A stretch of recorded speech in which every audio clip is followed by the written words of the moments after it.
বাইরে এত গরম, তারপরে হলো আরও আমের দিন, তাহলে এত গরমে ম্যাঙ্গো শেক না হলে চলে নাকি? চলো আজকে একটু ম্যাঙ্গো শেক বানাই, কিন্তু একটু ইউনিক স্টাইলে। তো প্রথমে আমি দুধ দিয়ে নিয়েছি, ঠান্ডা দুধ নিয়েছি যেহেতু গরমের দিন।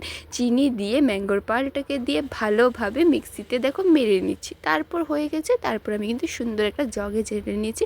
আর গার্নিশিংয়ের জন্য আমি ইউজ করেছি ম্যাঙ্গোটাকে একটু পিস পিস করে কেটে, অ্যান্ড হলো চকো চিপস। বললাম না আমি একটু ইউনিক স্টাইলে বানাবো, তাই চকলেট ম্যাঙ্গো শেক বানাচ্ছি।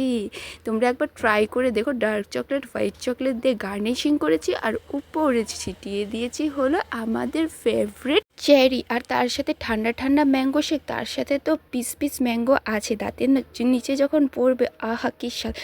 আমি যখন সার্ভ করেছি সবাই খেয়ে তো পাগল হয়ে গেছে। তার সাথে আছে চকলেট। তোমরা একবার ট্রাই করো চকলেট উইথ ম্যাঙ্গো শেকের। আমার নিজের রেসিপি সত্যি অনেক ভালো লাগে খেতে। ভিডিওটা ভালো লাগলে লাইক শেয়ার করে চ্যানেলটাকে সাবস্ক্রাইব করে